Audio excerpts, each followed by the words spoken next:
Continuamos en Dos Voces con Alberto Valla, Rosario Grados, candidata del Frente Amplio con el número 13, y se une a la mesa Javier Barrera Jara, candidato con el número 9 por la Alianza Popular.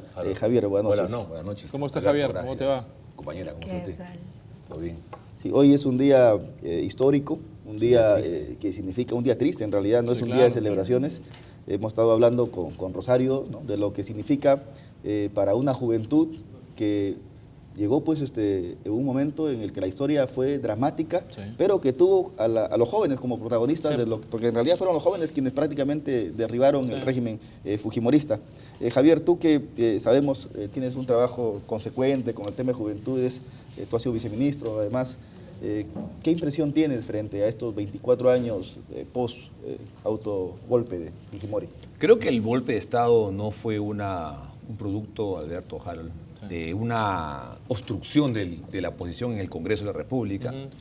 Si uno analiza las investigaciones que hay recientemente sobre el fujimorismo, encontrará que eso se planificaba desde el principio del gobierno de Fujimori. El plan verde y la documentación que existe, trabajos que se han desarrollado posteriormente, hablaba ya de un golpe de Estado que lo iban anunciando y que se adelantó, dicen algunos, cuando estaban a punto de ventilarse unas donaciones de ropa de Japón, etc.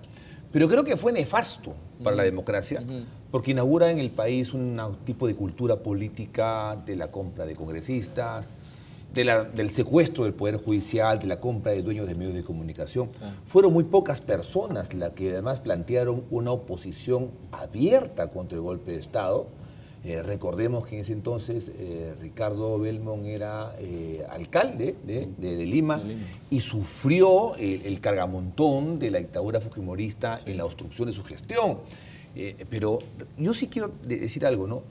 En la parte económica ya la inflación se había reducido con el ajuste que hizo Hurtado Miller, y en la parte de seguridad ciudadana, cuando viene el golpe de Estado, uno ve los indicadores hechos por organismos independientes, la violencia creció, tanto así que Fujimori plantea una disolución temporal del Congreso, pero la presión internacional lo obliga a convocar a este CCD, al Congreso. ¿Fue una justificación el golpe de Estado o una necesidad nacional? No, fue una justificación para un proyecto de permanencia en el poder del señor Fujimori y de un grupo de militares absolutamente antidemocráticos. Pero además, yo recuerdo bien, cuando se convoca el CCD, el APRA aprueba no ir, Acción Popular aprueba no ir, casi toda la izquierda no va a ir al Congreso Constituyente Democrático, pero le ocurrió algo que le cayó del cielo a Fujimori, que fue que el 12 de septiembre del mismo año, del golpe de Estado, capturan a Ismael Guzmán. Que también era un trabajo propio de Fujimori. Y que no era porque Fujimori estaba pescando en Tarapoto con Kenji. Montesinos no sabía del operativo, lo manejó Ketim Vidal, Grupo GI, que fue creado el gobierno de Alan García. Y ahí cambió el panorama. Pero creo que Fujimori tuvo también algo que prácticamente lo avala equivocadamente, ¿no? Que frente a un congreso, diputados, senadores, un congreso bicameral. Caído a menos, la población en el momento que Fujimori hace el autogolpe estuvo de acuerdo con Fujimori. Eso fue lo lamentable.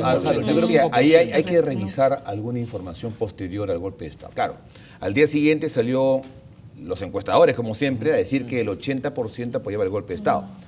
Pero en las elecciones municipales siguientes no hay un triunfo del fujimorismo en ninguna alcaldía provincial ni distrital. Además, yo recuerdo, soy un poco mayor que Rocío. Rosario podría ser su papá. Entonces, yo recuerdo que en esa época marchamos con Martín Tanaka, la gente de izquierda, la gente del PPCAP. Mira, no hubo una marcha masiva de respaldo a Fujimori.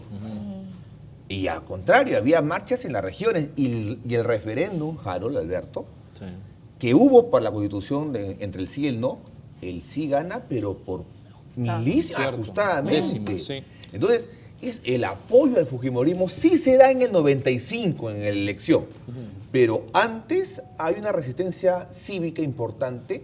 Ahora, también es cierto, hay muchos humalistas que después han levantado banderas antifujimoristas y en esa época estaban en su vida privada, ¿no? Señora Bugatazo. Tocaste el tema del CCD, que hace el referéndum y nuevamente hacen este cambio de constitución, ¿no? Promulgan la Constitución 93. ¿Qué opinas sobre una nueva constitución? El Frente Amplio, por ejemplo, propone promulgar una nueva constitución. ¿Tú crees Bueno, que es momento para...? Pero yo acabo de venir de un debate televisivo con Pedro Franklin y ya es un Pedro Franklin de la hoja de ruta. Ya ha dicho que es un debate, que hay que tenerlo, es un debate, hay que hacerlo, algunos artículos, que no podemos ser tan radicales, que la reforma de la Constitución... Yo le pregunté, pero Frankie, Verónica Mendoza lo ha dicho en el debate presidencial, que es un tema de dignidad el cambio de la Constitución, pero creo que saben, ya ahora no sé qué habrá opinado nuestra compañera Rosario, pero ya están partiendo de supuestos que relativizan esta intención emocional de modificar la Constitución, que yo creo que hay que modificar algunos artículos. ¿Qué crees que pasa con Pedro Franklin? ¿Alguna reforma? A ver, no, yo no he escuchado a Pedro, pero en todo caso lo que nosotros hemos planteado desde un inicio no tiene que ver con una voluntad nada más emocional, creo que tiene que ver con un pacto de convivencia entre peruanos que estamos reclamando, digamos, un nuevo marco que regule la vida finalmente, y obviamente tiene que ser parte de una discusión, no estamos queriendo repetir los modelos autoritarios, para nada, ¿no? Tiene que partir una discusión, ver los mecanismos, probablemente tengamos un Congreso bastante atomizado, como nos recuerda, entonces habría que ver vías de participación popular. Eso no quita que vayamos a, digamos, ver las cosas de fondo. No vaya a ser que venga Mario Vargas Llosa a proponernos después una hoja de ruta y vamos a ver a Verónica Mendoza si lo firma o no. Sí, yo creo que ya estamos es claros. bien fácil de Sí, lamentablemente, una hoja de ruta y después lamentablemente se va a España y nos deja pues con los gobiernos aquí. aquí. He escuchado, si me permites, Sí, sí. cuando yo le digo, ¿y cuáles son los ejemplos de reforma constitucional? Y Pedro lo dijo hoy día, Pedro Franklin, y la vez pasada una emisora lo dijo, Basombrío, ¿no? Que postula también al Parlamento Andino. Y me decían, bueno, el modelo boliviano y el modelo ecuatoriano. Bueno, esos dos modelos acabaron además con problemas económicos, con reelecciones presidenciales. Así es.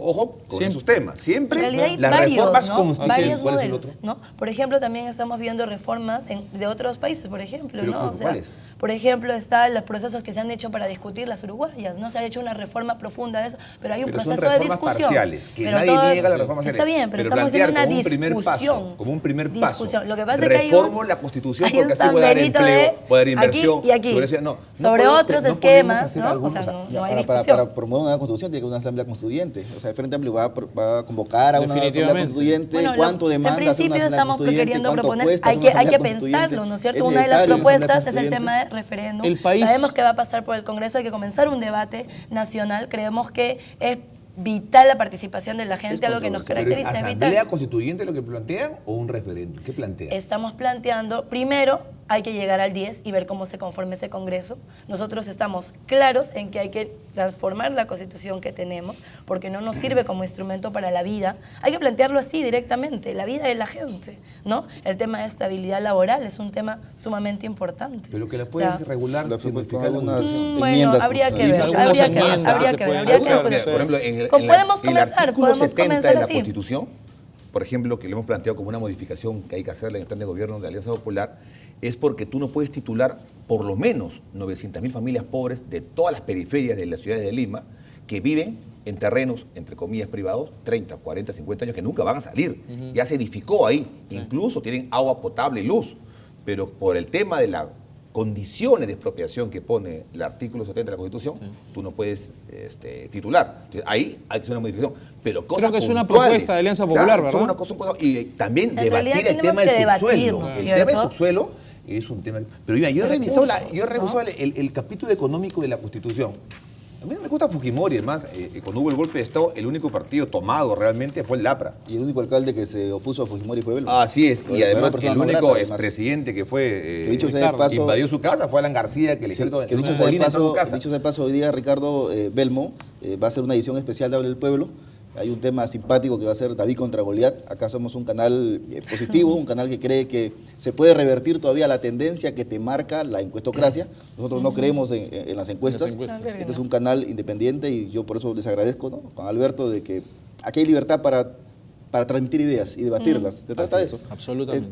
No, el capítulo Y además económico que de la tenemos la Constitución... oportunidad de debatirlas, porque antes no teníamos ningún espacio, ¿no?, para poder debatir ideas. Es Acá más, sí con lo- la... acá sí ¿no? lo tienes. Qué bueno, Mira, qué bueno, acá eso el, es importante. el título 3, el régimen económico, yo he realizado varios artículos analizando su pertinencia del cambio para reactivar la economía.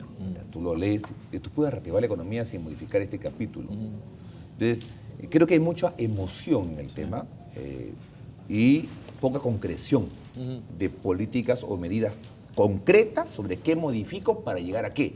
En el tema de titulación, sí, modifico el artículo 70 para poder titular a millones de peruanos. Pero en otros casos, acá la Constitución dice, si el Estado quiere intervenir, lo aprueba la ley del Congreso. Eso está acá. Sí. Entonces, hay temas que se pueden ver. A mí no me gusta el fujimorismo, lo hemos combatido siempre. Pero cuidado con prometer cosas como el presidente Humala, que el presidente Humala juró por la Carta Magna del 7-9 y no tenemos un proyecto de ley de modificación de la Constitución de su bancada, incluida la compañera Verónica Mendoza. A mí me encanta escuchar acá al compañero, porque en realidad también demuestra la pluralidad del aprismo, ¿no? Porque yo estaba revisando algunos periódicos pasados y recordábamos en Exitosa, en también Diario de la República, que Vallarriesa, incluso Alan García, mencionaba que estaban muy dispuestos a tener una alianza con el fujimorismo, ¿no? Y recordamos a un viejo aprista también como es Vallarriesa, que decía en agosto del año pasado, ¿no? De manera muy explícita, decía que era contra natura, esa es la palabra que él utilizaba, una alianza con el PPC. Entonces me da mucho gusto que en el APRA también hayan tendencias que rechacen, ¿no? Lo dijo el mismo Alan. Rosario, lo dijo el mismo Alan. Javier está en contra de que se cambie la Constitución y que se promueva una nueva. Pero el APRA ha dicho de que en temas de seguridad va a sacar al ejército a las calles.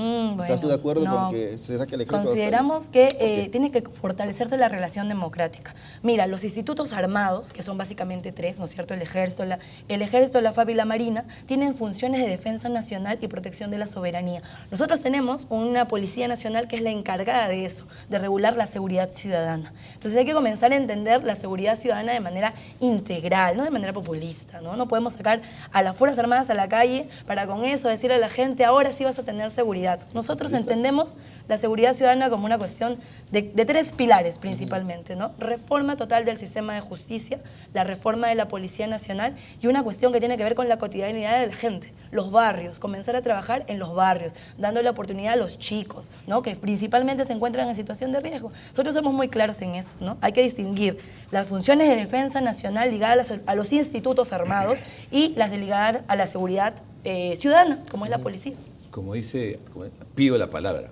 No, dale. Y por los hechos, a los hechos me remito. Miren, en el 2009, con la crisis internacional, yo estaba de viceministro de Desarrollo Social y hicimos un operativo, un programa transitorio de distribución de alimentos con los equipos del PRONA en las zonas más pobres de Lima y de otras ciudades. ¿Y con quién hicimos eso? Con el ejército, con las Fuerzas Armadas, ¿no? Entonces, salió el equipo, salió el equipo del PRONA, el equipo del ejército, pero ¿qué se generó? Y yo lo he constatado con visitas, con diálogos con dirigentes sociales. Me decían, cuando el ejército patrullaba, resguardando, o sea, no capturando, resguardando, disuadiendo. Disuasión. Sí. En estos barrios, en la repartición, bajó la delincuencia.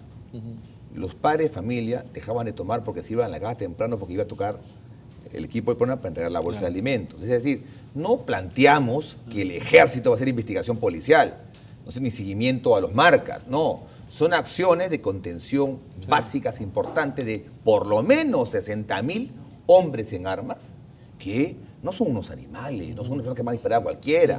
Son personas que pueden buscar una acción disuasiva en colaboración con una policía obviamente modernizada, mejor equipada y mejor pagada, el 24/24. Es una locura, pero más locura es lo que ha hecho el señor Humala de prohibir hacer servicio a privados sin aumentar el sueldo, y tenemos 30.000 policías, por lo menos, que han pedido su baja porque no los dejan trabajar, ¿no es cierto?, en el sector privado sin aumentar el sueldo. ¿Cuánto vale incrementar el sueldo a policías en 6 regiones para que trabajen a tiempo completo en seguridad ciudadana? 400 millones de soles. ¿Se puede hacer? Se puede hacer. Entonces son medidas prácticas y concretas que la ciudadanía requiere sobre seguridad ciudadana. Y por supuesto también tener claro de que no solamente se trata de, digamos, sacar al ejército a las calles por un tema de seguridad, pero capacitar. Mira, lo que pasa es que hay una cosa que se llaman relaciones cívico-militares, para acabar. Obviamente, situaciones de desastre, por ejemplo, yo he trabajado como especialista en educación, llevar el tema de materiales es sumamente importante y para eso las Fuerzas Armadas nos pueden apoyar. Pero hay que distinguir la seguridad ciudadana de las relaciones cívico-militares, ¿no es cierto? Que se pueden acercar, digamos, nuestro ejército a la ciudadanía y eso es correcto. Hay que darle y profundizar la democracia. Sabemos que tus bases, por llamarlas así, son son microempresarios, gente de pueblos azules.